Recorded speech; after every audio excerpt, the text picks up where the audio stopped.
Selamat siang. Hello, everyone. Welcome to day one, the third session of today of Mayantara JAC ID 2021. This is a live virtual interior design festival. This is a collaborative event hosted by HDII Jakarta and with Mayantara. Thank you for joining. So my name is Naila. I'm a member of HDII DKI Jakarta and now involved on programs for year 2019 to 2022. So HDII is a Himpunan Desain Interior Indonesia. It's a professional organization and we are representing interior designer in Indonesia. Also in the panelist is Rina. Hi, Burina. She's the Ketua of HDII DKI for the same period. So let me introduce everyone. The session of topics for today is the future of work. And today is presented by Review. Ibu Fifi Manan is also here. Hi, Bu Fifi. And also she's the CEO and President of Review Indonesia. Bu Review, can you kindly please introduce yourself and also Review? Thank you. Thank you, Bu Naila. Good afternoon, everyone. First of all, I would like to thank HDII and Ibu Rina for the opportunity in participating in this wonderful event. Please allow me to share briefly about Review Indonesia. Review has been the authorized sole dealer partner of Herman Miller for Indonesia for over 6 years. So since we became dealer, we have completed many large projects in almost every sector of industries, such as in banking, technology, insurance, mining, consulting, pharmacy, consumer goods, legal offices, media, transportation, travel, hospitality, and so on. As you might have known, Herman Miller has been around for 116 years, since 1905, and Herman Miller kept acquiring companies that now we have 9 brands under Herman Miller Group, which are Herman Miller itself, Geiger, CBS, DWR, Not One, Hay, Mars, Maharam, and Nemshov. Many people thought that Herman Miller only manufactures ergonomic chairs, but it's actually beyond performance seating and office furniture. We carry complete range of products from workstations, meeting tables, loose furniture. We also carry iconic design products for home, and the designs are beautiful and functional at the same time. So almost all our products carry a 12-year warranty. In Indonesia, the HM Group iconic design products are displayed in our new showroom in Kemang, named Review Design Quarter, to give you an amazing experience for architecture and design community, also for Indonesia iconic design collector and consumers. Besides having a uniquely designed showroom, Review also has a solid team that consists of experienced sales team, client solution specialists, ergonomic specialists, customer care, and project management team with skilled in-house installers.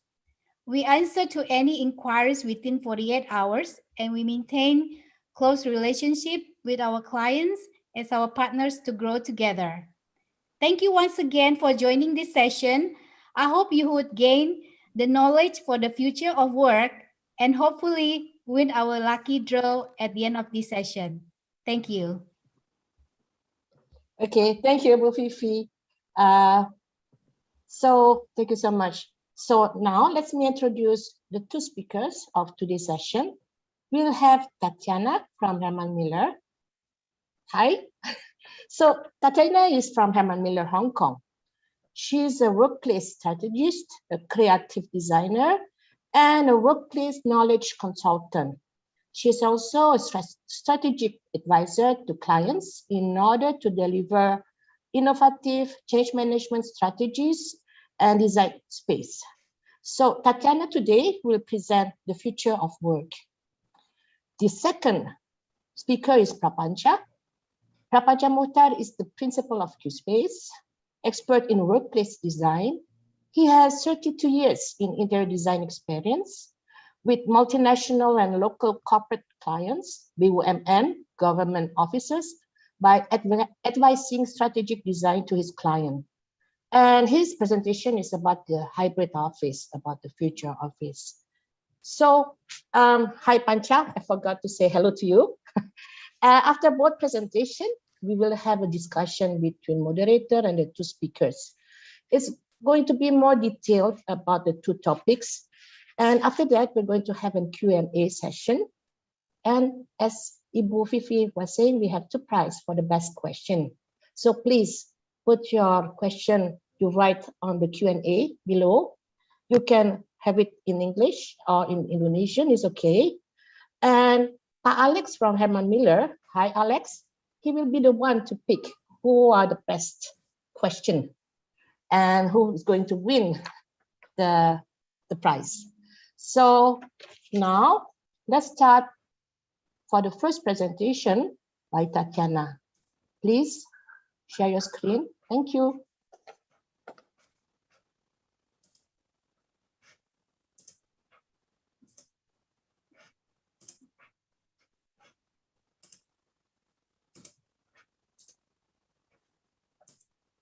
Thank you, and good afternoon, everyone. Thanks for making the time today and for actually joining in today. So as part of my introduction, I am a workplace consultant. I am based in Hong Kong. I'm part of the Global Insights and New Business Innovation Group for the APMEA region at Herman Miller. And in my role, I talk with a lot of our customers. And over the past few months, one of the most common topics that came and that clients and people wanted to explore with us has been the future of work. So as you know, and as it was mentioned at the beginning of when we kick off the presentation, Herman Miller is not only a furniture company. We have been researching for the future of work for more than 60 years. And as you can imagine, we got quite a bit to share on this topic. So the leveling effect of a global pandemic touches every aspect of life, home, work, and all places that are in between. So once the organizations acknowledge that work can happen anywhere from everywhere, the goal becomes finding ways to best support people at home, at the office, or beyond, with an understanding that workers might seek out for different spots, different settings for different reasons. So today we're just gonna share a little bit of the insights of the future of work and what are those three shifts that we have found moving forward post-pandemic. So let's start by why do people will return to the workplace? So we need to understand that people don't want to come back to your office. Your people need to come back to a better office. And as I walk you through this presentation, at Herman Miller, we had identified basically three different shifts. Today's document reflects our findings and point of view on the future work. Our global research and insights team embarked on a 6-month virtual listening tour around the world. And basically what we had was over 160 conversations with leaders from a range of industries, as well as real estate and interior design firms. And almost every organization that we spoke with in this process of re-evaluating what is the future of the workplace and what are the strategies, people are actually wondering what the future holds moving post-pandemic. So from our perspective, this widespread opens to change, and it's actually very, very exciting times that we're living at the moment. So we have identified three of the most important shifts that workplaces everywhere must take to remain relevant. When you are ready to explore further, we will be here actually to help you out and help you promote those strategies in the workplace. So let's just acknowledge with the COVID-19 pandemic, there were some accelerated trends that had been slowly germinating for years. So basically moving moving from working from home or working everywhere, it was a trend that we have seen coming in the past 10 years. However, it was accelerated by COVID-19. Through the early weeks of the pandemic, organizations and employees struggled with the sudden shift to remote work.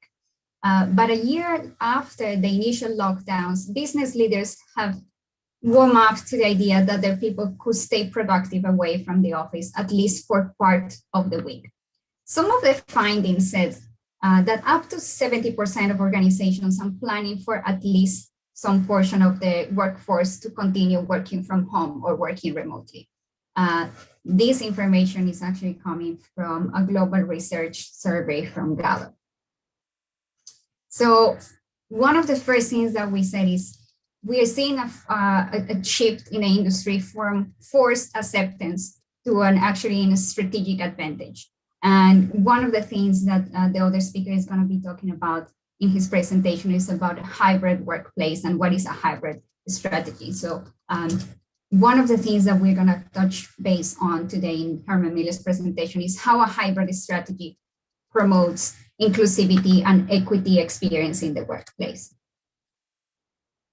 So even before the pandemic, and this is something that, again, it was happening and we have seen it in the past 10 years in the industry, offices were struggling consistently to support people and their work. So for many organizations, the physical office didn't keep pace with the technology. It was often generic and too densely planned, with deprioritizing remote work. However, when given the choice, many employees had already begun working from home, working from co-working spaces, working from cafes, or working from elsewhere.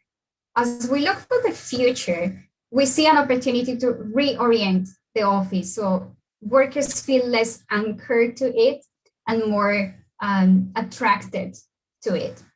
As facilities focus on hosting experiences that actually bring us out of this isolation that the pandemic actually brought us into. So what are those things that organizations can actually make for the spaces to be more desirable and for the workspace to be more desirable? So one of the three things that we have identified is basically people are going to come back to the workplace for community and socialization.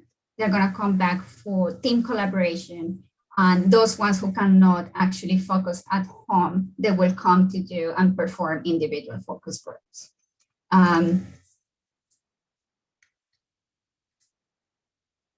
So this data, you might be wondering, where is this data actually coming from? And it's coming from over 19,000 responses that we have on a virtual free tool that we have created at the beginning of the pandemic.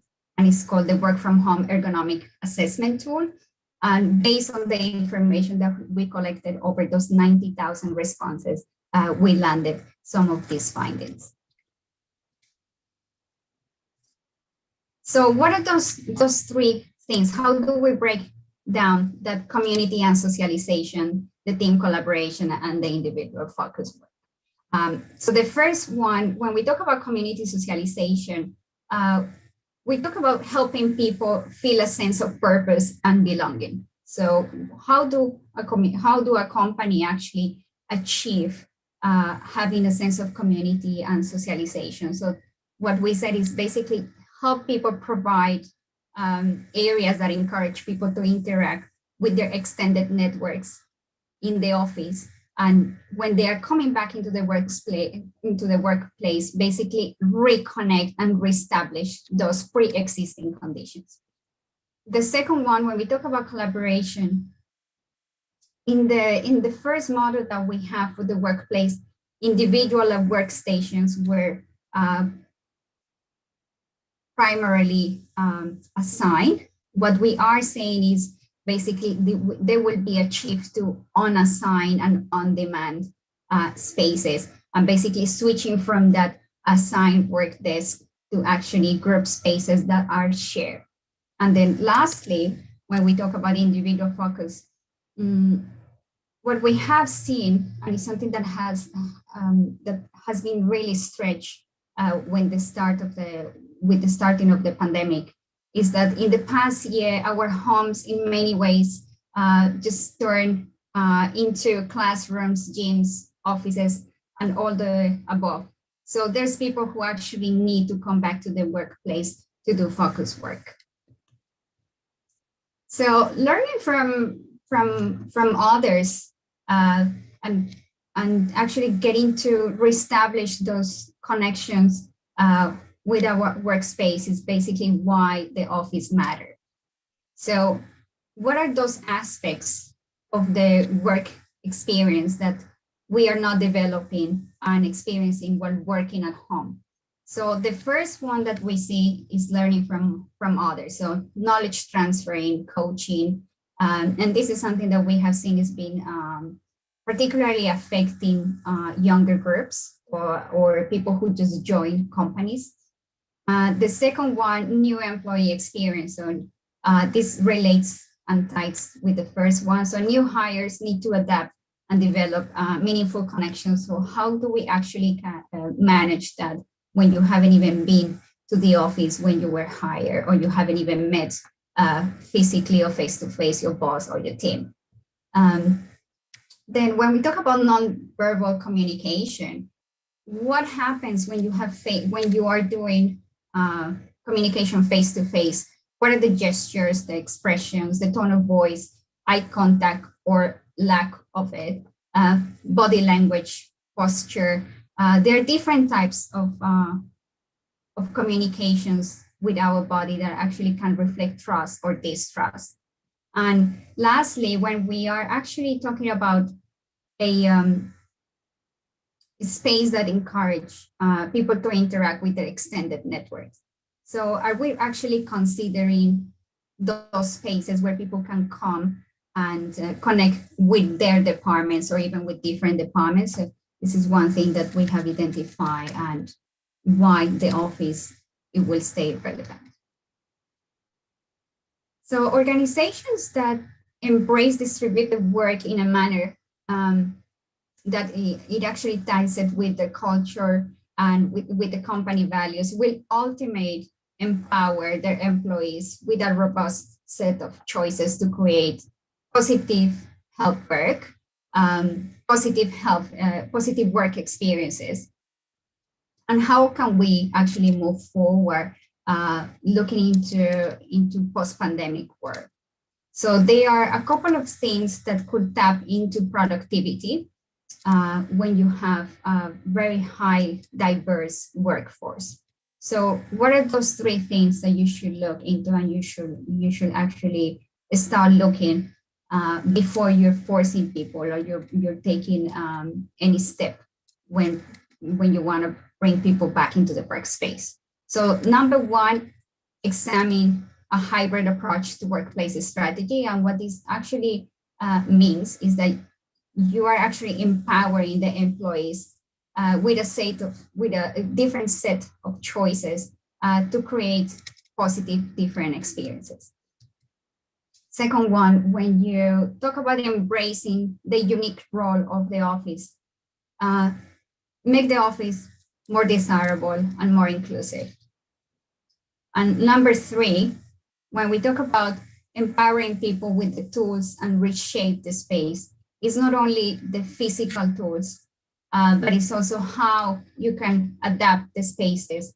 How can you provide furniture that can actually adapt, that can be movable, where people feel that they have a level of control over the space, and individual control and a group control, and also a space that is inviting the people who use it and to reshape it with the needs of the day of the moment. So just to wrap up this thought, we are actually talking to have a flow plate that actually enhances and creates more flexibility and actually adapts to users. So what are those three approaches and those three big findings when we ask companies and when we check what companies are actually doing moving forward? So what we have identified is that technology has been reshaping the work for decades, but it took this virus to actually change the office landscape overnight. So in the early months of the pandemic, many organizations focused on adapting their spaces to provide safe work environments and limit the spread of COVID-19. However, organizations now are turning their attention to broaden their perspectives on employee well-being. Our view is that an effective workplace strategy must emphasize in different sense, and it should have a holistic approach. So in the past, workplaces were considered as flexible, but were not actually giving us the opportunity to be reconfigured by ourselves, by individuals. Now that we are moving forward, we see that change is always expected whenever. And what people are actually looking forward is that when you come into the workplace, you should be able to reconfigure and move things just to actually suit the needs of the moment of the day. So let's take a look at the new 3 approaches that we have discovered. So number 1 is, we call it binary. And binary is basically where the headquarters, we want to call it now the headquarters, the workplace, the space is being reimagined. So what is happening is that employees are viewed as either office workers or remote workers. It's either one or the other. And people are expected to work in their designated location. So either at home or even remotely.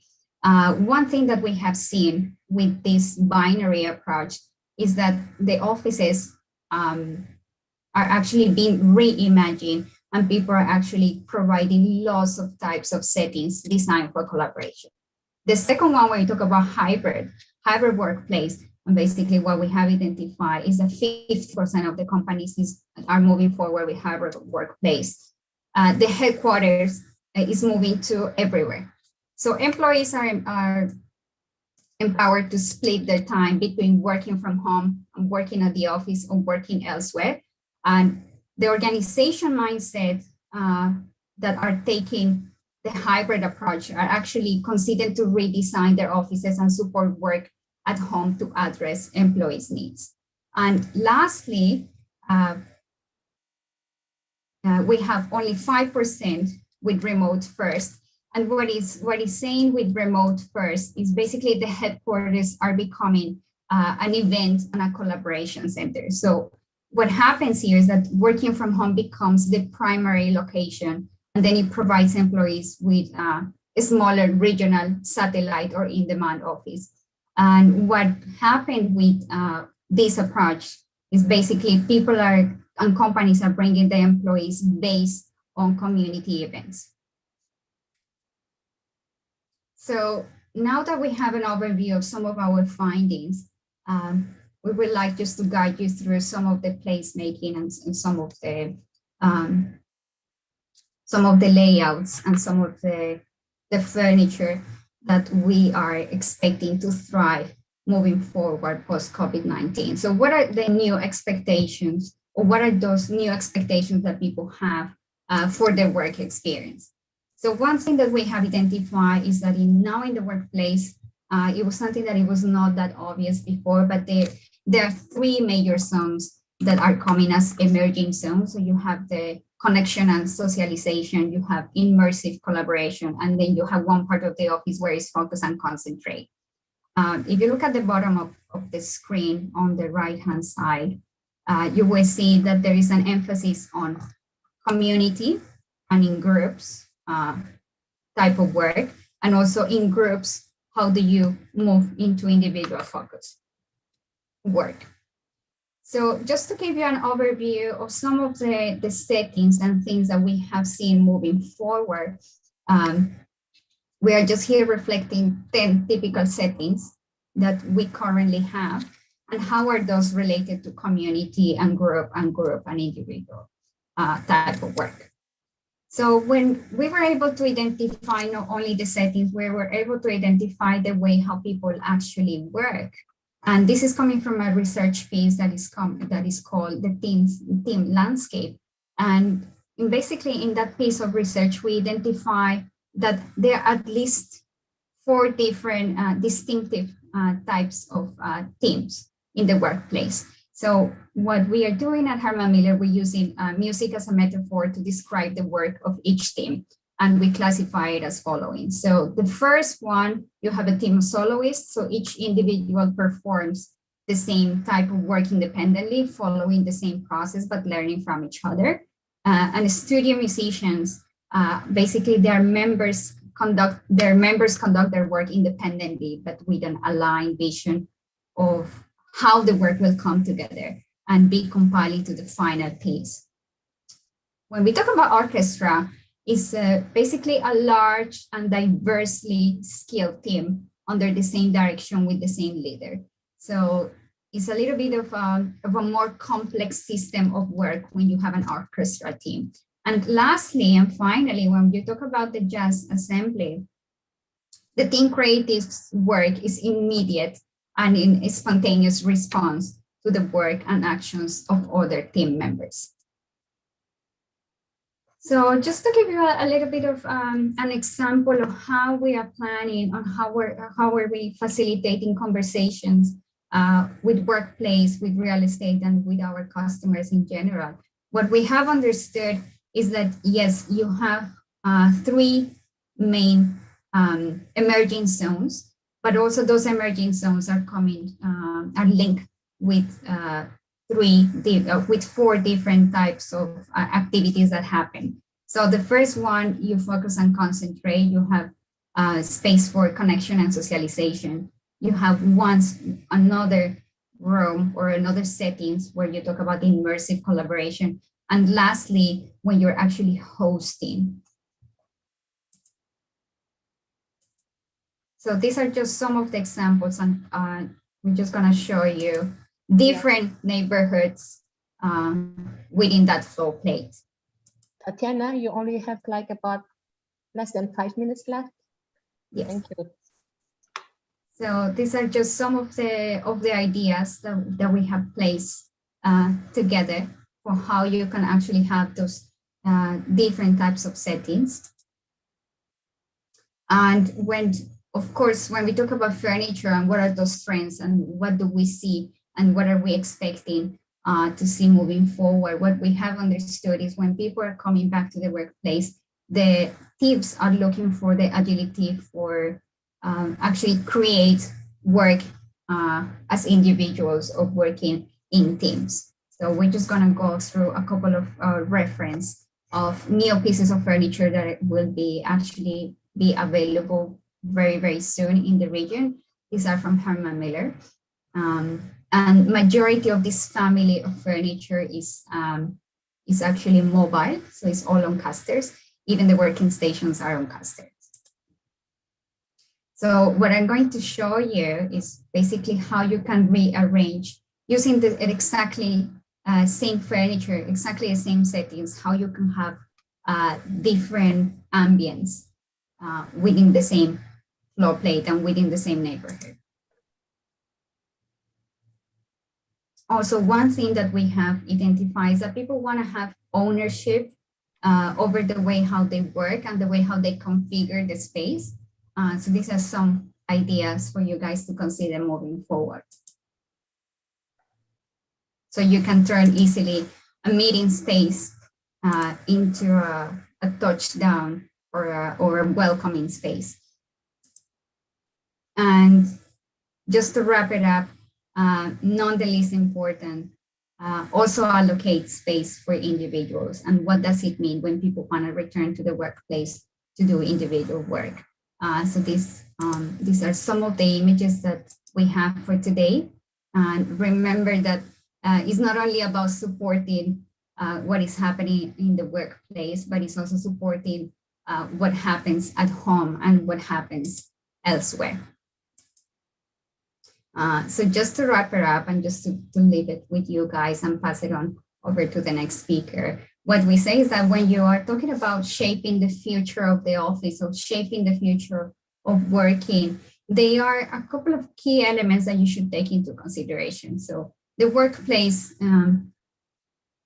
should look into, and when you're looking into a strategy, you should question and ask yourself, why when do we come back? Where do we work? Do we work from home? Do we work at home? Do we work elsewhere, from anywhere? What does it mean? And how do we work?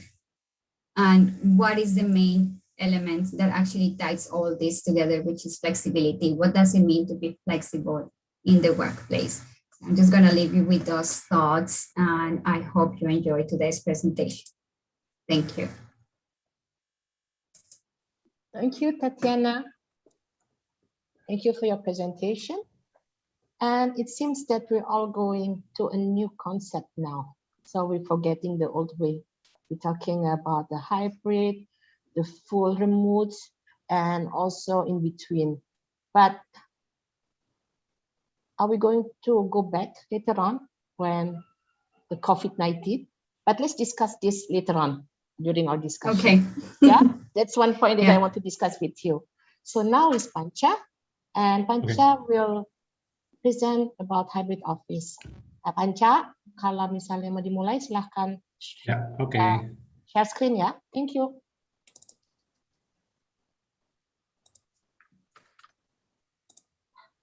Oke. Selamat siang semuanya. Assalamualaikum warahmatullahi wabarakatuh. Terima kasih untuk HDI, jak.id dan review yang sudah mengundang saya untuk menjadi salah satu narasumber di webinar ini. Oke, ini waktunya nggak terlalu banyak, dikasih hanya 20 menit, jadi harus agak buru-buru, agak cepat bicaranya. Jadi, oke, kita mulai ya. Jadi sebenarnya latar belakangnya itu adalah sebenarnya karena pandemi ya. Jadi karena ada pandemi ini banyak pertanyaan mengenai next work itu seperti apa, next office itu seperti apa gitu. Sama seperti dulu atau akan berubah, itu pertanyaan-pertanyaan seperti itu sudah mulai terdengar. Nah, tapi sebenarnya kalau kita tarik ke belakang ya, pertanyaan-pertanyaan itu juga udah lama sering ada. Sebelum pandemi pun pertanyaan-pertanyaan itu selalu ada. Next office itu seperti apa? Tahun depan seperti apa? 2 tahun lagi seperti apa? Apakah masih sama seperti sekarang atau ada perubahan? Perubahannya seperti apa dan sebagainya. Itu selalu ada. Jadi next-nya itu office itu seperti apa? Sebenarnya base-nya itu bukan next office itu seperti apa, tapi next work-nya seperti apa? Orang cara bekerjanya seperti apa? Itu yang akan merubah desain dari sebuah office, akan merubah strategi dari sebuah office. Jadi bukan desainnya tapi cara bekerjanya. Dan pertanyaan-pertanyaan itu banyak sekali, sampai ada juga yang bertanya bahwa office itu masih ada masa depannya apa enggak gitu. Maka masih ada future-nya, mengingat teknologi kita udah sangat yang ada sekarang udah cukup canggih, udah sangat canggih, sehingga semua bisa bekerja secara remote. Sehingga ada pertanyaan bahwa apa kita masih perlu office gitu. Mungkin jawabnya nanti setelah ini mungkin di belakang kita bisa ketemu jawabannya seperti apa. Cuman kalau kita coba tarik ke belakang lagi, sebenarnya apa sih yang membuat perubahan-perubahan itu? Apa yang membuat perubahan? Kenapa ada perubahan di cara kerja atau desain itu berubah? Tolak ukurnya apa gitu? Supaya kita bisa kira-kira memprediksi akan berubah ke arah mana. Yang paling gampang adalah sebenarnya kita lihat dari teknologinya aja. Perkembangan teknologi seperti apa, progres dari teknologi itu seperti apa, bergeraknya ke arah mana. Teknologi ini yang kemudian nanti akan mendrive orang bekerja itu seperti apa, dan akhirnya desain office itu menjadi seperti apa. Itu karena teknologinya. Itu yang paling gampang, itu tolak ukur yang paling gampang, kita lihat dari situ. Dan itu sudah terbukti dari mulai saya bekerja 30 tahun lalu sebagai workplace designer, ya begitu. Teknologi itu sangat berpengaruh terhadap perubahan-perubahan dalam desain. Kemudian juga isu-isu yang ada di global isu apa, misalnya dulu ada isu mengenai green design, itu juga merubah sudut pandang orang terhadap suatu desain yang tadinya tidak terlalu concern terhadap lingkungan, tapi sekarang tiba-tiba menjadi sangat concern terhadap lingkungan, dan impact-nya cukup besar terhadap dunia desain, sampai sekarang masih terasa. Kemudian juga untuk desain office itu yang pengaruhnya cukup besar adalah ketika generasi milenial mulai masuk ke dunia kerja, dan mereka sudah mulai menduduki posisi di mana mereka bisa mulai mempengaruhi suatu keputusan gitu.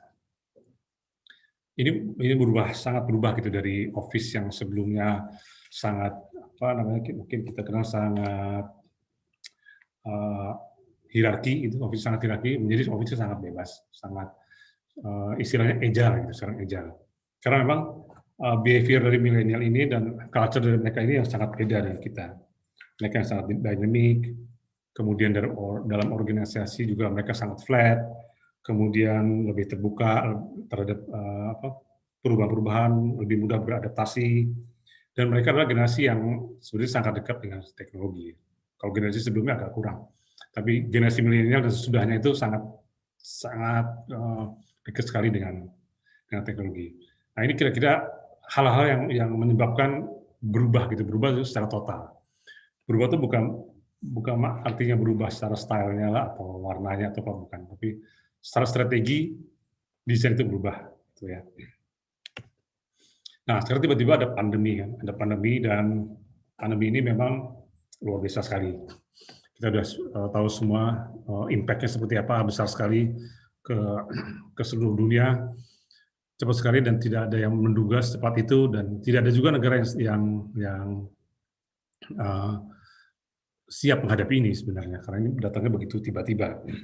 Nah, sudah tentu pandemi ini akan sangat berubah cara orang atau behavior orang dalam berinteraksi, sangat berubah itu. Dan artinya cara berinteraksi pun akan jadi perubahan, dan office itu pada akhirnya juga pasti akan berubah. Cara bekerja office akan berubah.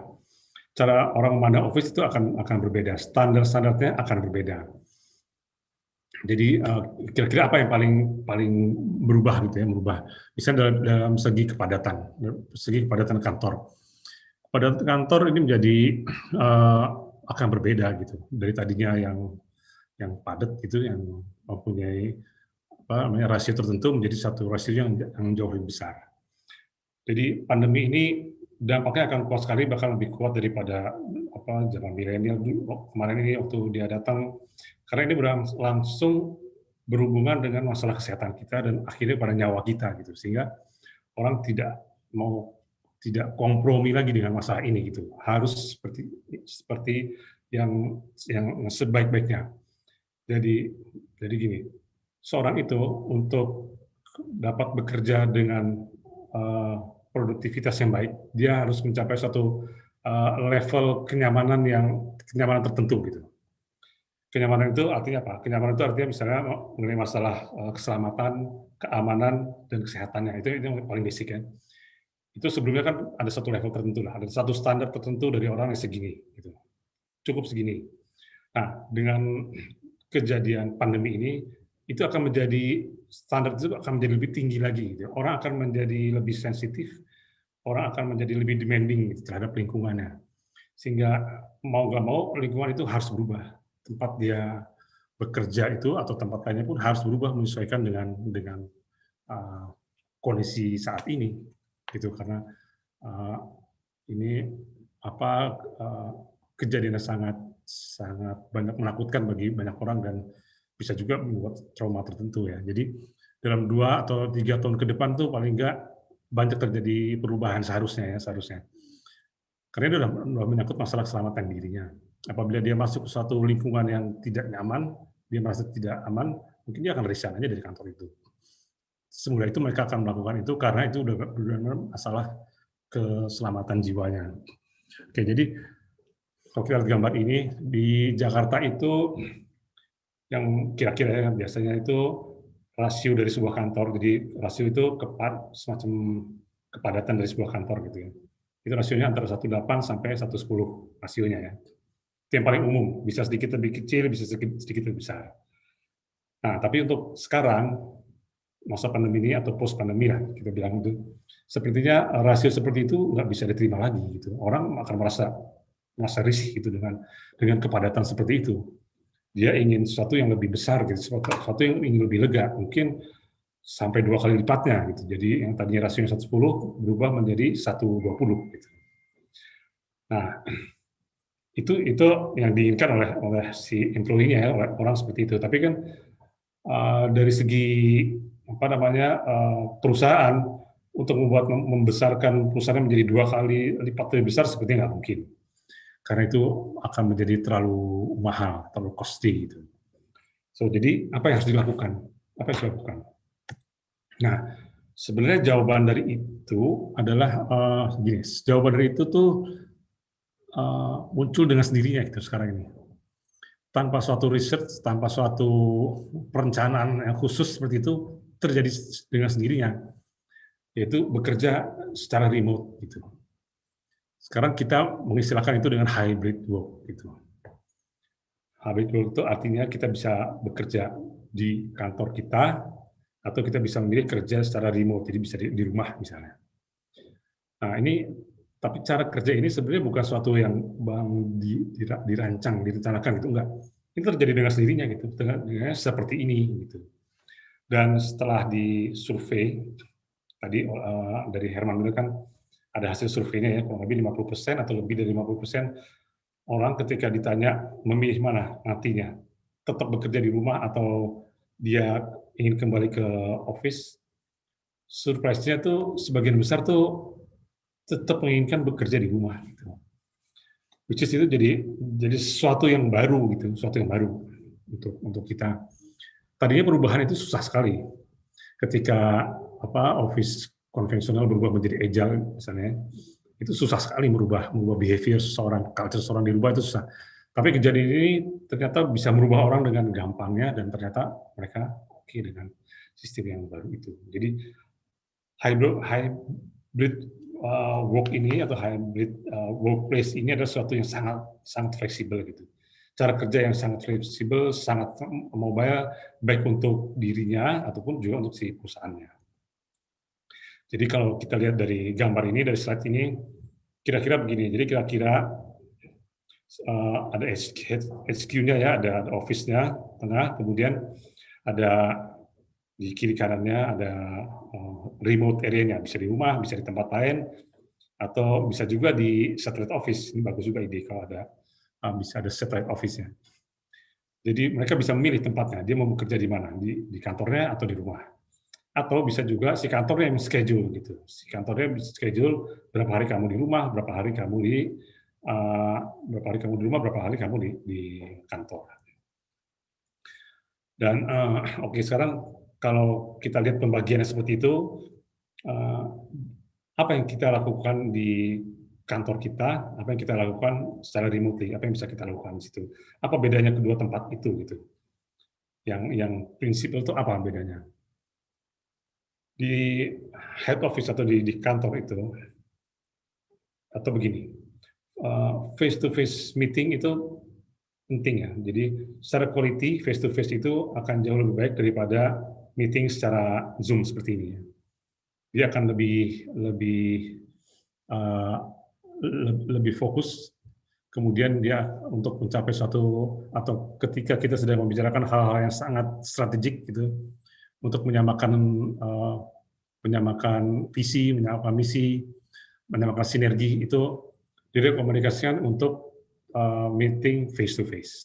Jadi headquarter atau office itu lebih ditekankan artinya hanya sebagai hub, hanya sebagai tempat bertemu, tempat face to face, dan yang dibicarakan di situ juga untuk meeting-meeting yang sifatnya high level, yang strategik, atau kita sedang bekerja dengan sangat kreatif, kita sedang brainstorming, mencari ide-ide baru, atau kebetulan mungkin ada problem besar gitu. Nah, itu dikerjakan secara di office dengan face to face.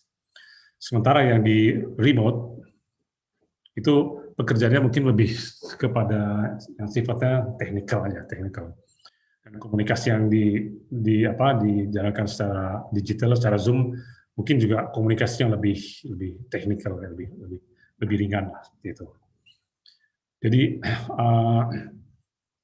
hybrid ini ada beberapa keuntungannya ya, advantage-nya, ada beberapa value-nya. Tapi yang paling utama menurut saya hybrid ini fleksibel. Jadi fleksibel bagi si orangnya, bagi si pekerjanya, employee-nya, tapi fleksibel juga bagi si perusahaannya. Jadi perusahaannya bisa mengadjust itu, dia bisa mengatur kantornya kapan di banyak orang, kapan dia agak sepi gitu. Tergantung dari kondisi yang ada saat itu. Misalnya lagi pandemi, kondisinya lagi zona hitam atau zona merah. Itu dia bisa atur untuk sedemikian rupa sehingga yang di kantornya sedikit aja, harus terlalu banyak, atau mungkin nol sekali.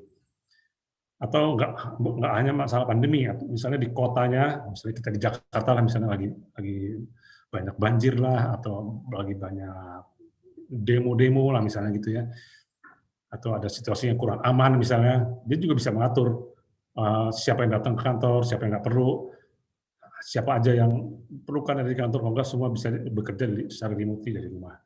Itu salah satu value dari si hybrid itu. Selain dari lebih efisien dari segi real estate cost, itu pasti ya. Karena dengan cara ini setiap perusahaan bisa kembali mengecilkan atau membuat kantornya menjadi lebih kompak gitu. Perkiraan saya sih ini perkiraan paling nggak bisa menghasilkan sekitar 20%. Ya. 20% itu bisa dibikin lebih kecil. Kemudian yang nomor 4 itu ya udah pasti jadi menghindari atau mengurangi penularan virus dan sebagainya. Kemudian freedom to more deep work. Jadi seorang tuh bisa lebih free untuk memilih tempat kerja yang paling nyaman untuk dia. Kita tahu orang itu macam-macam karakternya. Ada karakter orang yang dia lebih bisa fokus di tempat yang tenang, yang lebih private, nggak diganggu suara-suara. Biasanya itu orang yang introvert istilahnya. Atau juga ada yang extrovert yang dia bisa lebih nyaman atau dia bisa kerja, dia bisa fokus di tempat yang open bersama teman-temannya, dengan timnya, sambil diskusi, sambil dia bisa tetap kerja dengan fokus, bahkan lebih fokus di tempat seperti itu. Jadi dengan sistem hybrid ini, setiap orang akan menjadi lebih fleksibel lagi untuk memilih tempatnya. Kalau dia perlu fokus banget, mungkin dia nggak kantor, dia di rumah aja. Bisa seperti itu. Kemudian nomor 2 itu hire locally dan globally. Sebenarnya ini udah terjadi juga, tapi mungkin akan bisa menjadi lebih banyak lagi. Jadi setiap perusahaan itu bisa meng-hire profesionalnya atau staffnya di mana aja. Perusahaan yang di Jakarta dia bisa meng-hire staffnya dari Jogja lah, atau dari Denpasar lah, atau kalau perlu hire expat dari luar negeri, dari London, atau dari New York, dari mana, tanpa mereka harus memindahkan orang-orang itu ke Jakarta, apalagi expat pindah ke Jakarta, siapin apartemen, siapin mobil, siapin sopir, terus harus ada izinnya, kitas dan sebagainya, banyak urusannya. Dengan sistem remote kan dia bisa langsung bekerja, tetap bekerja di kotanya. Itu salah satunya. Dan banyak lagi keuntungan yang bisa diperoleh dari si hybrid ini. So jadi kalau kita bicara future workplace, kuncinya apa sih? Key point-nya apa? Key point-nya sebenarnya adalah flexibility, itu aja. Makin ke depan, ini kemungkinannya ini yang pasti. Ini hanya perkiraan berdasarkan pengalaman ya. Jadi kemungkinan ke depannya makin fleksibel, orang kerja makin fleksibel. Makin tidak ada border gitu. Dunia pun makin nggak ada bordernya kan, makin komunikasi segala macam bisa makin lama makin mudah segala macam. Begitu kira-kira office-nya seperti itu. Nah kemudian ini saya coba bikin case study supaya ada ilustrasi sedikit supaya lebih jelas. Oke, ini ada satu plan dari satu project. Tapi ini contoh ya, ini asumsi. Jadi ini adalah original plan, jadi pre-COVID, pre-pandemi ya. Jadi total net area-nya itu 2.000 square meter. Dari 2.000 square meter, kapasitas yang bisa dicapai sesuai dengan standar-standar safety dan sebagainya dari DKI lah, dari standar-standar safety, lebar koridornya dan sebagainya, itu sebanyak 239 work point.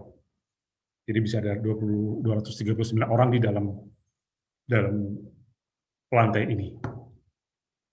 Jadi kalau kita lihat rasionya itu sekitar 1/8. Itu bisa diterima pada saat pre-COVID ya, pre-pandemi. Tapi kalau sekarang, saya pribadi agak ragu ya. Orang masih mau nggak dengan kepadatan seperti ini? Gitu. Risih apa enggak? Masih nyaman apa enggak? Masih tetap bisa produktif apa enggak? Yang jelas level of kenyamanan kerja itu nggak segini lagi, pasti menurun nih. Yang seperti ini menjadi menurun. Tadinya udah oke, semua udah memenuhi standar, tapi sekarang menjadi turun, menjadi tidak nyaman. Jadi seperti itu. Jadi apa yang bisa kita lakukan? Paling nggak kita bisa memodify kantor apa yang sudah ada. Apabila memang kita sudah punya kantor existing yang baru lah misalnya gitu ya. Yang jelas apa yang harus dilakukan? Pertama, rasionya harus berubah. Dari tadinya 18 misalnya menjadi lebih besar, jadi 120 misal ya. Kenapa segitu? Saya juga belum ada research yang mengatakan harus begitu, tapi yang jelas harus lebih lega, harus lebih sepi gitu kantornya.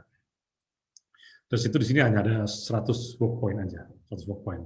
Dan workstation-nya pun harus diganti. Jadi yang tadinya biasanya kita duduknya hadap-hadapan kan, sebelumnya kan hadap-hadapan dengan desking system, bench system itu duduknya berhadapan-hadapan, paling dipisahkan oleh partisi yang nggak terlalu tinggi di depan kita. Tapi cara itu sekarang kelihatannya orang akan risih, nggak mau lagi seperti itu, maunya berubah. Gitu. Workstation harus dirubah, jadi tidak bisa lagi berhadapan-hadapan, tapi harus dibikin seperti yang beberapa ini, kita lihat di layout ini, selang-seling gitu, jadi tidak berhadapan-hadapan. Gitu. Satu itu, kedua, karena kantor nantinya hanya sebuah hub, jadi itu sebuah hub sebenarnya. Selain tempat kerja, tapi lebih berfungsi sebagai hub, tempat pertemuan. Jadi sepertinya breakout area harus lebih banyak, gitu. Meeting room lebih banyak. Breakout area yang tadinya di open area, open space gitu, katanya akan lebih baik kalau breakout area itu dipindahkan ke enclosed space. Kenapa gitu? Karena di dalamnya pasti akan ada komunikasi-komunikasi yang sifatnya digital tadi dengan Zoom, supaya tidak mengganggu orang dan supaya tidak terganggu juga komunikasinya. Jadi breakout area harus diperbanyak.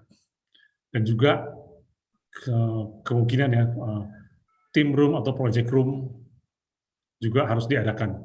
Jadi bedanya project room dan collaboration area itu, kalau collaboration itu mungkin orang hanya pakai sejam 2 jam gitu. Kalau itu area itu harus ditinggalkan. Tapi kalau project room, area itu bisa di booking sehari, 2 hari, atau mungkin lebih lama dari itu. Jadi itu benar-benar adalah tempat berkumpulnya satu tim ketika dia sedang mengerjakan suatu project tertentu gitu. Atau untuk mencapai satu target tertentu gitu. Jadi dia perlu taruh file yang di situ, mungkin ada tambahan komputer di situ dan sebagainya. Jadi approach-nya beda. Maaf Pak Panca, tinggal 5 menit. Okay, kurang siap. dari 5 menit. Oke. Terima kasih. Oke. Dan pengalaman juga yang perlu diperhatikan sekali adalah quiet room. Dari pengalaman proyek terakhir kami cukup besar di Jakarta, setelah selesai ternyata quiet room-nya kurang. Padahal udah cukup banyak quiet room yang kami bikin, ternyata kurang. Kenapa gitu? Karena sekarang komunikasi lewat Zoom semua, Zoom. Jadi quiet room harus banyak, jumlahnya harus banyak. Yang bisa dikurangi adalah ruang meeting untuk tamu. Biasanya kita ada satu floor untuk tamu kan. Nah itu ruang-ruang meeting itu bisa dikurangi jumlahnya karena tamu tidak lagi banyak datang ke kantor kita, datang ke kantor klien kita lah misalnya gitu. Dan perusahaan juga biasanya tidak mau lagi terima terlalu banyak tamu. Dia menghindari itu. Sehingga space-nya bisa ditukar antara meeting room dengan si quiet room itu. Oke, selanjutnya ini hanya contoh-contoh aja. Collaboration area bisa macam-macam lah. Nanti desainer bisa datang dengan macam-macam ide. Collaboration area-nya yang jelas itu harus dibikin untuk kebutuhan macam-macam untuk bentuk kolaborasi itu seperti apa. Ada terbuka, ada juga yang tertutup seperti ini yang project room tadi saya bilang. Approach collaboration area room-nya itu beda. Jadi dia ada apa namanya? Ada filing room-nya, ada tempat untuk misalnya ada mock up lah, ada model, ada segala macam. Dan ini yang penting jangan lupa bahwa quiet room harus banyak, jumlahnya harus cukup banyak karena ini pasti yang diminati banyak orang. Oke, terakhir sebelum yang akhir, walaupun kita dunia ini bisa semua serba remote, serba digital, kita tetap harus perlu tahu bedanya virtual untuk secara virtual meeting dan face to face ya. Jadi secara quality face to face akan jauh lebih baik, tetap lebih baik. Jadi itu kenapa office itu tetap perlu. Nggak bisa nggak ada office. Semua virtual itu nggak bisa. Tetap perlu ada hub, ada tempat di mana tempat kita bertemu langsung. Face to face meeting itu jauh lebih berkualitas, jauh lebih punya makna. untuk menjalin hubungan supaya lebih baik, ya, relasi lebih baik dan sebagainya. Dia lebih fokus, kemudian untuk menyamakan sinergi, menyamakan visi itu sangat direkomendasikan, disarankan untuk face to face. Sementara meeting yang sifatnya virtual memang itu praktis, cepat, lebih murah, lebih aman dan sebagainya. Tapi itu hanya sebatas meeting-meeting yang sifatnya teknis, seperti itu bisa dilakukan setiap hari seperti itu. Jadi perlu diperhatikan jangan sampai kita terjebak kepada dunia digital, jadi kita jadi seolah termakan oleh si dunia digital itu. Tetap kita harus melihat sisi humanity kita, ya. Oke, jadi kesimpulannya dari 3 option, bekerja seperti dulu lagi di kantor atau hybrid di 2 tempat, kantor dan remote atau total remote. Ini pilihan, tapi untuk saat ini mungkin untuk saat ini yang paling bisa diterima adalah hybrid office. Jadi dia bisa bekerja di mana aja, itu yang paling fleksibel, semua kebutuhan masih bisa difasilitasi dengan baik. Begitu yang bisa saya sampaikan. Terima kasih, mudah-mudahan cukup jelas. Waktunya memang sangat singkat sekali. Assalamualaikum warahmatullahi wabarakatuh. Saya kembalikan ke Naila. Thank you. Thanks, Manca. Terima kasih atas presentasinya. Kalau kita lihat sekarang memang kita harus bekerjanya sistem baru, ya, karena pandemi ini. Tapi kita diberikan kebebasan.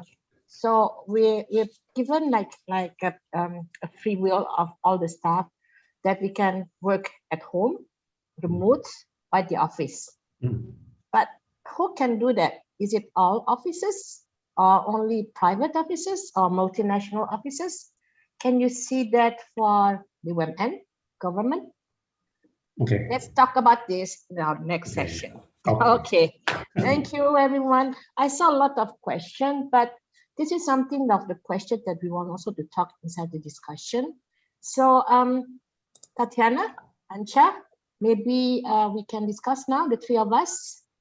Yeah. Okay. So, as we said before, we're talking about hybrid. We're talking about remote, the new way of work. So some question was that we said it's conventional office, where 100% of the staff is at the office, and then there's the pandemic. So now we've worked all from home, and then it depends on the situation, 25%, 50%. But also we learned prior the pandemic that some of the multinational company works activity-based working, which is bekerja sesuai fungsi. We call it ABW. And this is some of the private companies, like multinational companies, like GE or maybe Coca-Cola or IBM. So they work based on the activity. So they can work in a desk or in a project room. So it depends on where they work. So now is work from home, and now we say hybrid. And also there is also a new thing now in Jakarta, in Indonesia, is WFB, which is work from Bali. So the government was saying, let's work to Bali, let's all fly to Bali and work from Bali. Itu term dari pemerintah itu. Yeah, that's from the government. I want to do that, that's right. But what is the difference really between previously that we work based on function, and now we're saying that we work hybrid? What is the difference? Can you, mungkin Pak Ancha or Tatiana can answer this? Yes, Ancha first. Okay. Thank you. Apa bedanya agile atau ABW dan hybrid sekarang ini? Jika pertanyaan kurang lebih seperti itu, ya. Iya. Sebenarnya idenya sama, yaitu flexibility.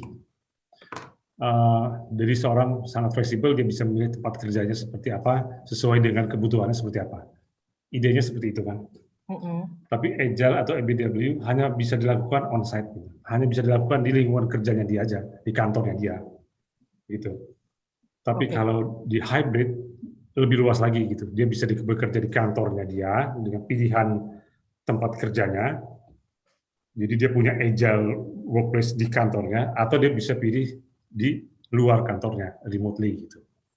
Jadi Okay. bedanya hanya di situ aja sih sebenarnya, tapi idenya sama. So it's Idenya about adalah location. fleksibel. Yeah. So what is Panca is saying, Tatiana, that between ABW and hybrid now, it's about flexible, being flexible, but now it's the location. You can be anywhere. Before it was like your function is in the office, but now it's you can work from anywhere. Is it another point that you want to add on to that? Yeah, so what we have found out through, there are two things here. One thing is what the data is saying, and another thing is what we have actually identified that is not even related to industries. So it's not whether or not you're a government institution or you're a tech company or you're a financial institution. We have actually a mixed bag of experiences, even within financial institution and even through tech companies. So the approach that Google had actually taken a year ago when the pandemic hit is very different to what they're doing at the moment. So now they want to bring back, for instance, everybody back to their biggest headquarters in North America. And that was not the decision that they had at the beginning. So it's only based on company culture and the actual nature of your work. So that's the first thing. It's not per industries. When we look at the global data, and this actually comes from Leesman, if anyone is interested to actually going and snooping around and know a little bit more about data and analytics and statistics, Leesman just launched the most amazing comprehensive data, and it's actually what we have identified, what we have seen internally as well, is that it's not industry related. That's the first thing. The other thing that we have identified is that there is a sweet spot for working at the office and working at home. So what we have identified is that, yes, it's about flexibility, and it's about entrusting your employees that they're going to work and they're going to be productive when they're working remotely. But it also is also related to levels of productivity and levels of engagement. So people are, and we have identified that people who have the possibility to be in a more flexible workplace or in a more flexible arrangement with the company are more engaged. So if you are actually looking into return of investment of your real estate, you're actually saving a big chunk on retraining people. So you have a really higher talent retention when you are allowing people to work remotely. Other thing that we have identified is not like 100% in the office, 100% from home. What we have seen is that there are sweet spots for both locations.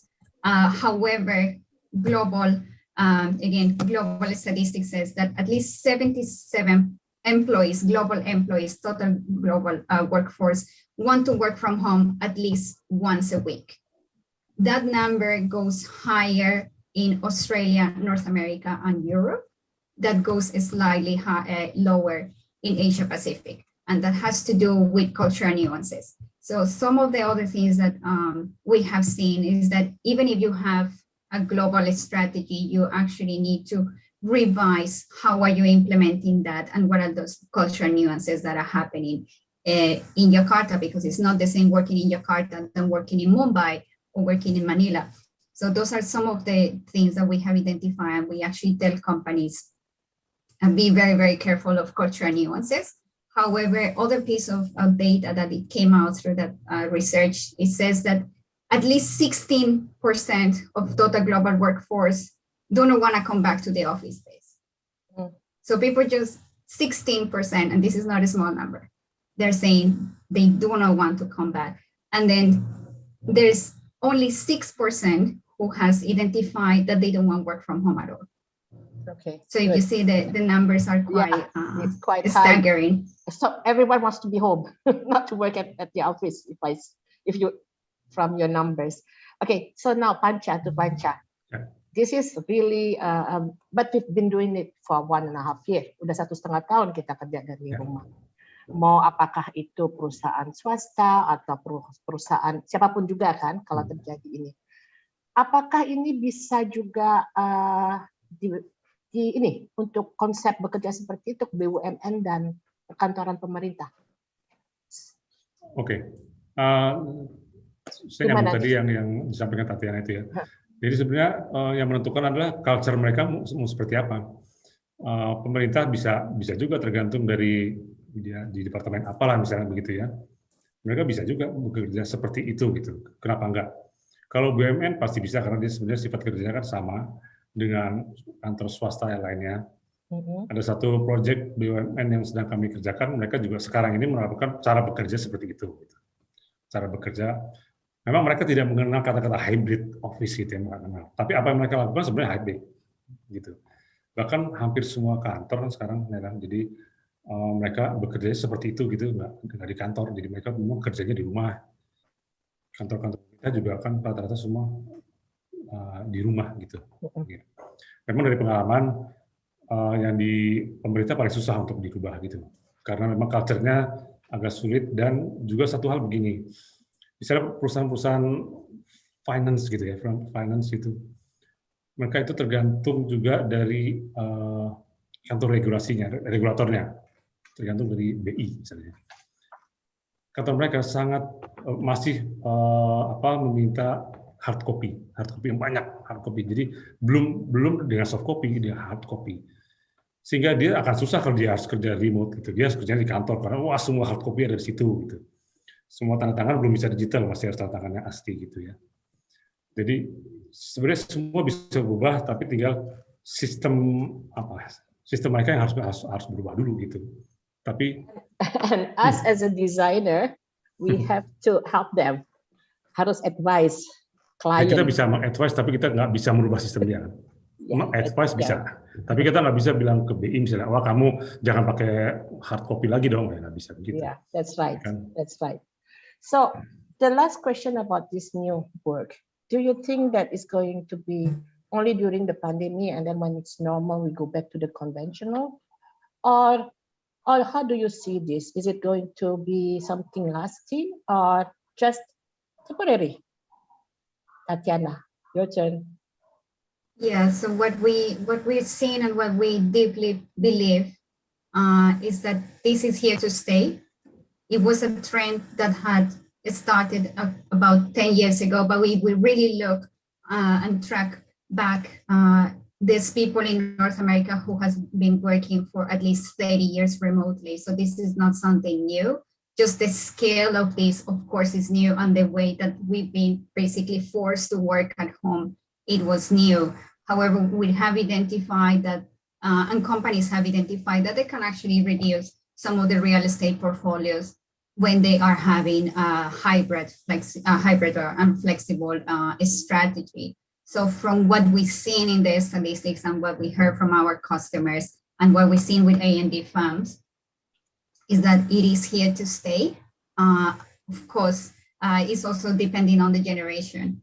So what we've seen is that the older generation are more willing to work remotely. Younger generation want to return to the workplace just for the sense of community and actually bringing, helping to build those networks. Also, how do we train and how do we get people on board is a whole new aspect of this pandemic. However, I guess with the technology and the advances that we have at the moment, I mean, the fact that I'm here sitting in Hong Kong, Alexei is in Singapore, you guys are in Indonesia, it actually says a lot of how are we going to move forward. And it's actually decentralizing technologies helping us decentralize the way how we communicate. So I think it's here to stay. It's just going to vary depending on the region and also depending on the nature of work.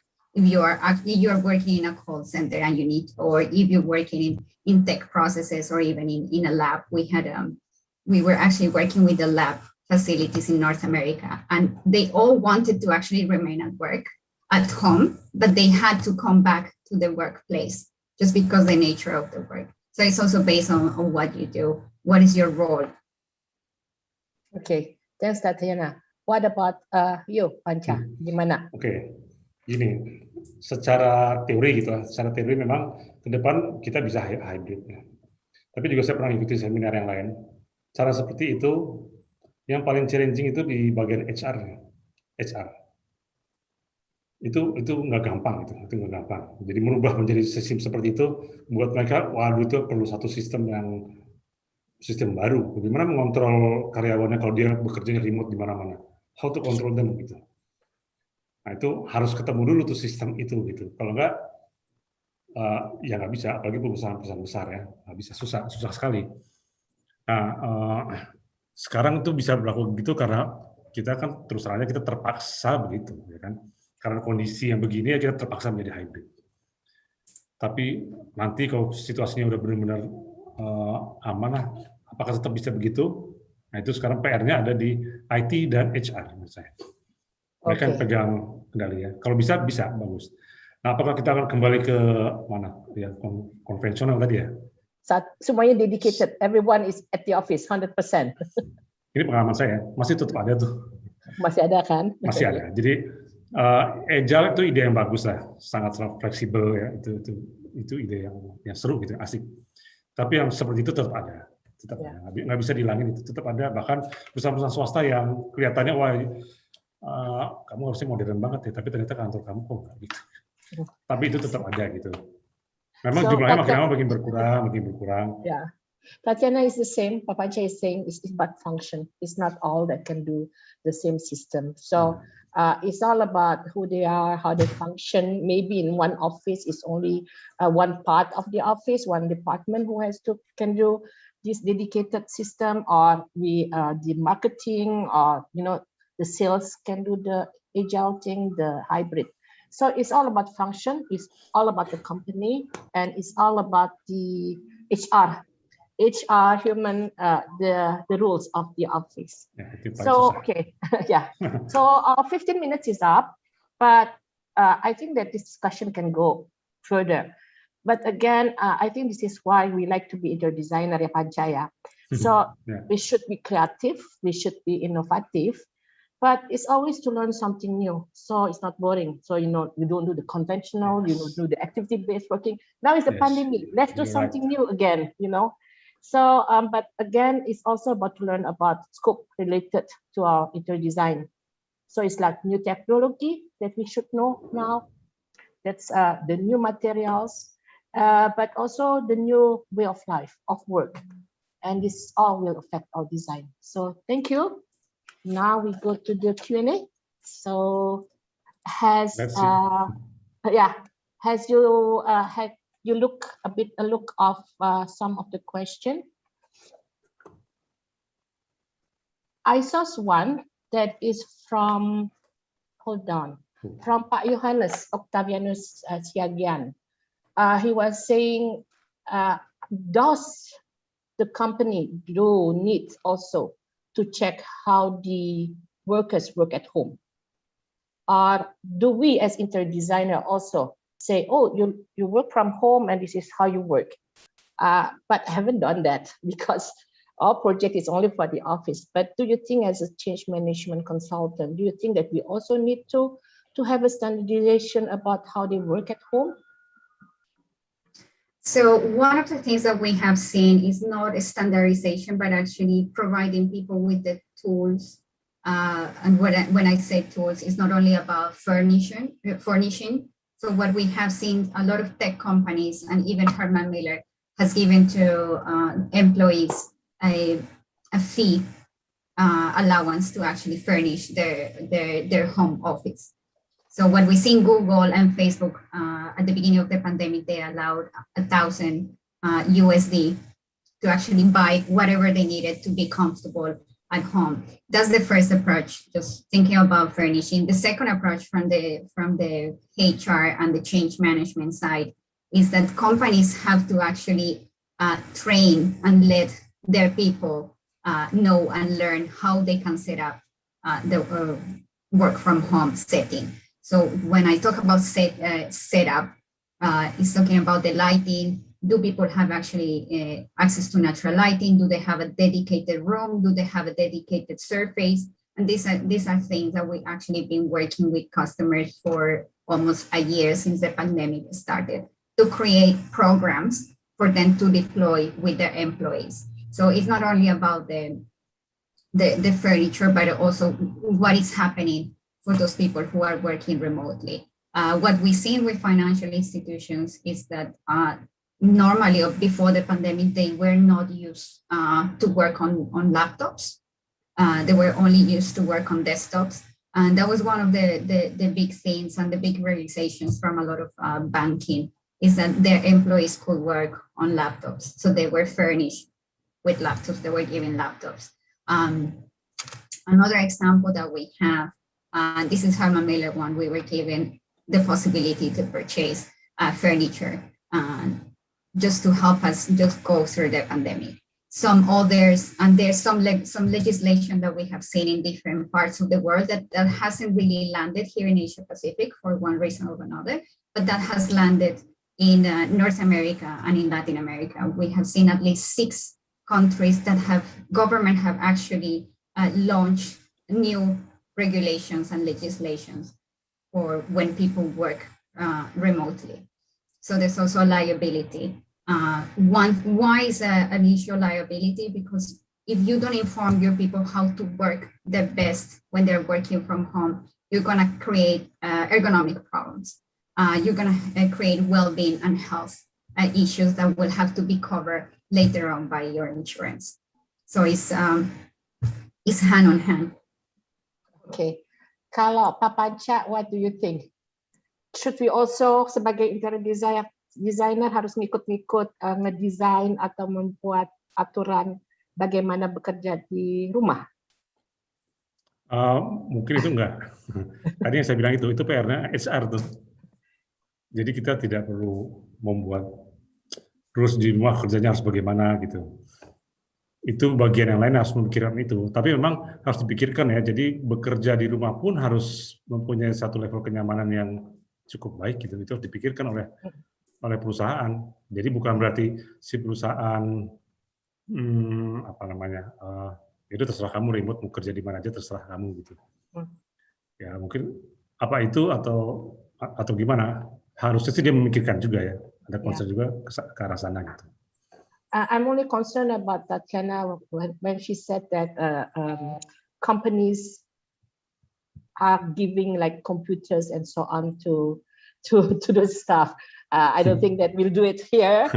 Maybe some companies, but not all. Ya, itu ideal sekali, very ideal. Yes, but again, we know that there is technology, right? We know when they work, when they are connected to the system, and so on. I think the technology also is one thing that will help the transition between the office work and at home. It's not about how to be comfortable, but also to be. So that's the connection to the office through technology. Okay, maybe there is another question, maybe from Alex or from Mufifi that you see that we can. I think, Naila, there's a very interesting question here from, I think, Feruska Juanita. I think she asked basically what a company should do to embrace hybrid work style if now their office is in more of a traditional setup then. Okay. Yeah. So maybe Panca, boleh duluan? Oke. Ini Faik, ini kayaknya saya kenal nih. Jadi gini, sebenarnya masa sekarang ini adalah masa untuk mengecek kantor masing-masing ya. Bisa nggak kita bekerja remote di seperti ini gitu. Sekarang saatnya. Tadinya pertanyaan kan bagaimana kalau tadi saya baca lagi ya. Kalau office sangat tradisional gitu. Bisa nggak berubah. Nah sekarang masa ngeceknya itu masa sekarang ini karena sekarang kan semua orang bekerja di rumah, remote. Nah bisa nggak mereka berubah? Cek aja. Dan dari apa yang saya dengar, saya belum pernah mendengar, saya tidak mendengar ada satu perusahaan atau ada satu departemen atau apa bangkrut atau apa karena pegawainya WFH semua gitu. Kayaknya enggak gitu. Mereka tetap bisa beroperate dengan baik tuh gitu. Memang dari pengalaman kita gitu merubah kebiasaan orang itu kan susah sekali kan. Dari tadinya tradisional menjadi agile itu wah susahnya setengah mati. Mengconvince mereka untuk berubah itu susah lah. Nela juga pasti punya pengalaman sama. Tapi sekarang kita bisa terbukti gitu. Setelah kalian kerja di rumah bisa tuh gitu kan. Dan malah ada yang bilang lebih enak ternyata gitu. Jadi ternyata kerja melepaskan diri dari kebiasaan yang biasa itu ternyata bisa gitu. Oke. no problem, nggak ada isu gitu. Malah ada yang nggak mau lagi balik ke kantor, maunya di rumah aja, ada yang seperti itu gitu. Jadi sekarang sebenarnya saat yang baik untuk ngetes kantor kita, orang-orang kita, budaya kita mau dirubah apa enggak sekarang. Okay, Panca, thank you. Thank you. What about you, Tatiana? Yeah, so I'm not sure if I can share my screen. Oh, I can see you, but I can see you, but I can. You want to share something? Oh, you want to share? Yes, I would like to share, and this is very relevant to this question. And just let me know if you guys can see the screen. And one thing that we have identified for employees and for companies, and this is just to address to this question, how people can actually move into from a very traditional, from a different work style into more hybrid. And what we said is that first thing, not one size fits all. So just be very, very careful with the strategies that you are implementing. Not because you're hearing about hybrid workplace, it means that we all gonna jump on that boat of work from home or work remotely or hybrid workplace. So the first thing that we say, how did you start this? And we actually created at Herman Miller this 5-step roadmap, and it's basically helping companies create their own strategies through their own data. So the first thing is go through data collection and analytics. So ask your employees what is happening, because you don't know what you don't know. So you need to ask actually, what is the experience? Is it good? Is it bad? What do they miss about the office space? And what is actually working really well? The second one, we talk about vision alignment. So just get those values, company values, and what is the vision moving forward? Do you want to bring people back into the office space? What is the reason to doing that? And do all managers, CEOs, CEO, COO, do everyone is on board with that strategy? So this is when we talk about vision alignment. It's basically from leadership and management, what do they want?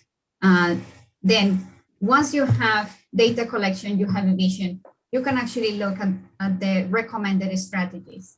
And then after you have a recommended strategy, you can go into implementation and iteration in your workplace or in your workplace way of working. Either you work in the office space or you work remotely. And lastly, always measure the success and always do adjustments. So one thing that is being recommended when you do changes in the workplace, do assess and do surveys and actually check, do a pulse check after 6 months, the change, after you have implemented this 6 months later on. And one thing, just to wrap up our thoughts and what we have identified in Herman Miller, the way how we're helping people is just revisit, reassess, and revise.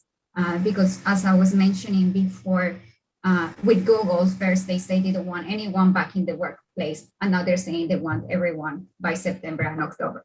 So probably there was something down the line that they identified, they revised, and now they're changing. So those would be some of our recommendations from Herman Miller.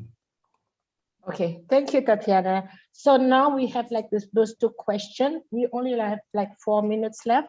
Alex, is it those two that we're going to select? Yeah, I think the two questions that basically would win the CBS Flow Arm that is sponsored by Raphael would be, the first one is Johanna Siagian, and the second, Siagian, sorry about that. And the second one will be Feruska Junita. Okay. Wow. So Johannes and Feruska, congratulations. Congratulations.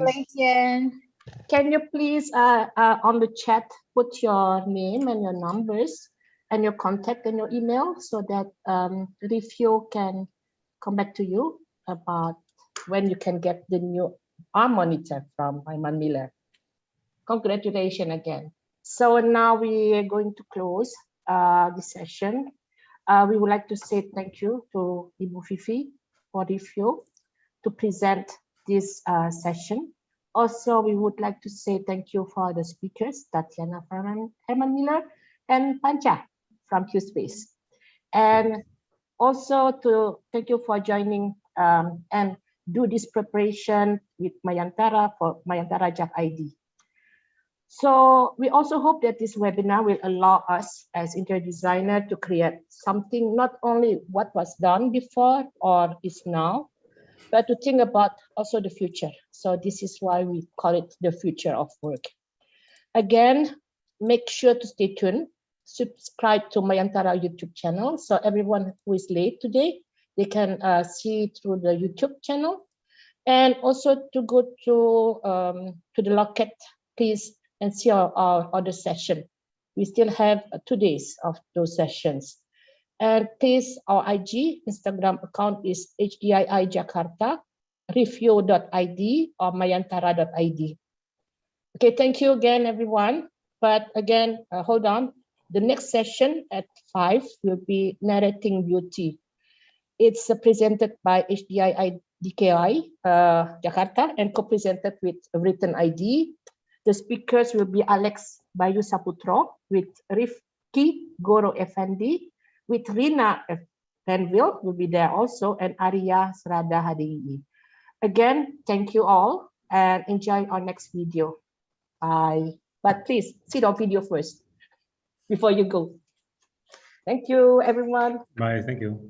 Thank you, everybody. Bye. Thank Thanks. you. Thank you. Bye-bye, Ibu Nala. Thank you so much. Thank you. Tatiana, Pak Panca, thank you so much. Wifi, thank you. Bye. Thank you. Bye-bye.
Okay. Oh,